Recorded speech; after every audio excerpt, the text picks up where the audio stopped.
The most famous hand and a half Seax is in Salisbury Museum. It belongs to the Ford Warrior.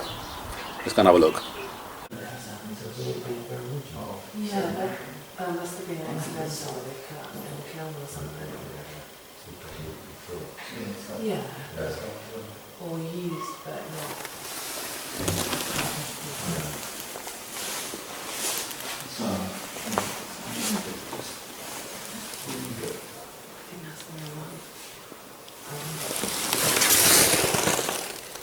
I think transported like that, pretty much.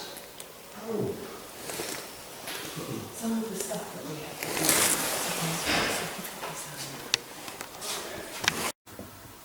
have. And this is my interpretation of his Seax. And the major difference is I've used brass for the fittings rather than silver. Hold that thought, that could be important. Brass being a much harder metal than silver and considerably cheaper. I did look at making a silver one, but yikes. So, what do we know about the hand and a half Seax? Very little, let's put it like that. There weren't many found, there haven't been many found.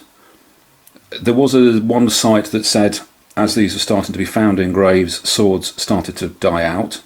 I can't unfortunately find that source anymore, so I can't really go much into that. There's three theories about why these came about. The first one, it's a cut down of a sword. A sword had broken.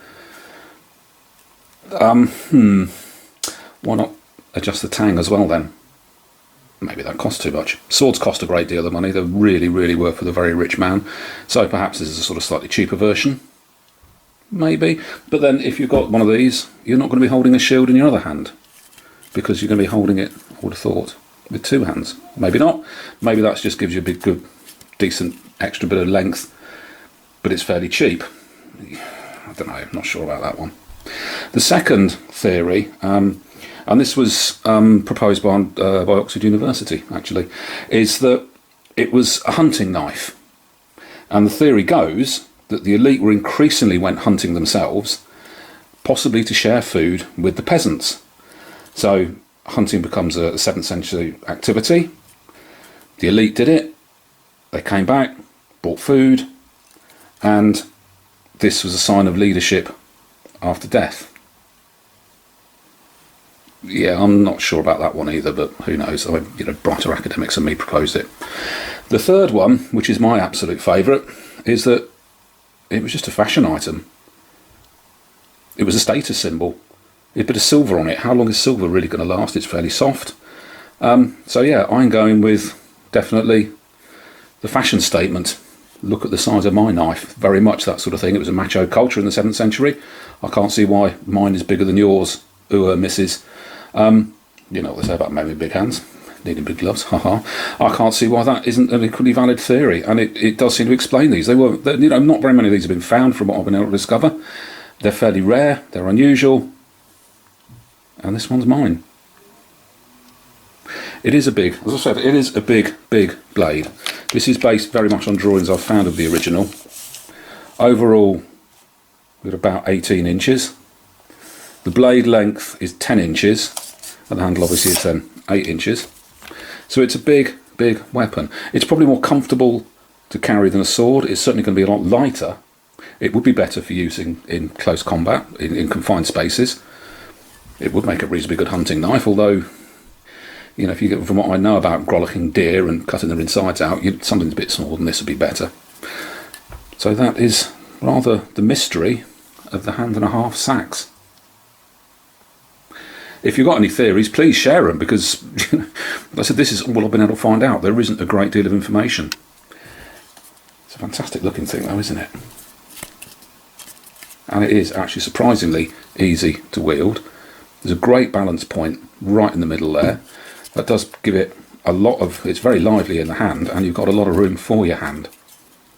So if anybody does have any ideas, let's see your comments.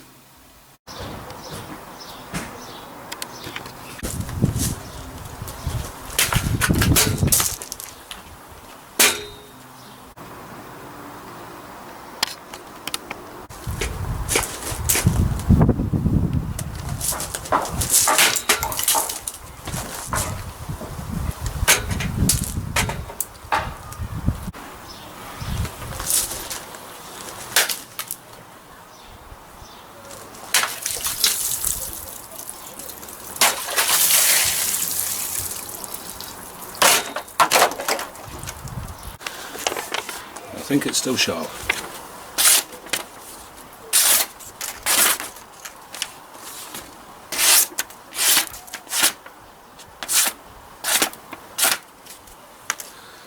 Very nice.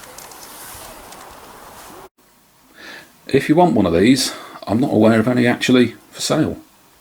I've had a look, I can't find it. There's hand and half swords, quite a lot of them, but not a Seax. So you're going to have to make one.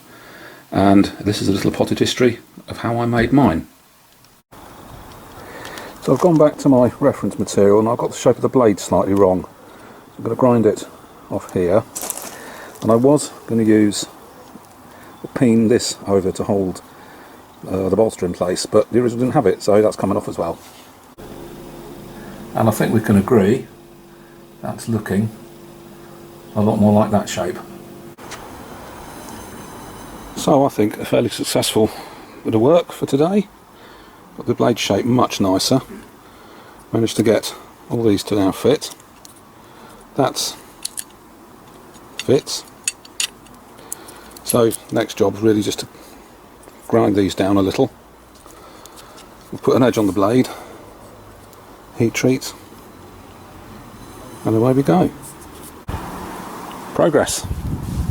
Starting to get an edge on there, that needs finishing, but it's a hot day.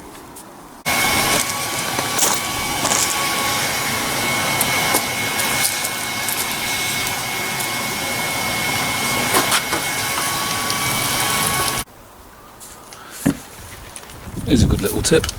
If you soak your blade in white vinegar overnight, this forge scale comes off much more easily. So, starting to put the fittings on. The front one I've held into place with this stuff. I quite like, it's actually quite good.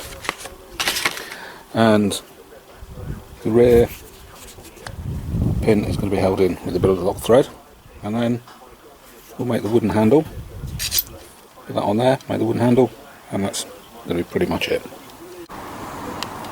So I've now got a wooden handle on it. I was going to film doing that. Isn't really going to be that interesting watching me chisel a channel. But just as now hidden the tang, and will now be wrapped in leather. Next job. Wrap this leather string round and round and round. Glued into place. So, all wrapped. Excess glue has been removed because there was a lot of it.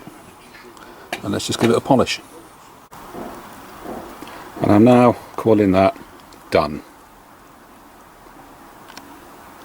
So all in all, an unusual weapon, an interesting little talking piece, and a fine display piece, and a great deal of fun to make. It did take 5 months. That's more due to really the working conditions I have. You've seen my workshop, depends on it rather not raining.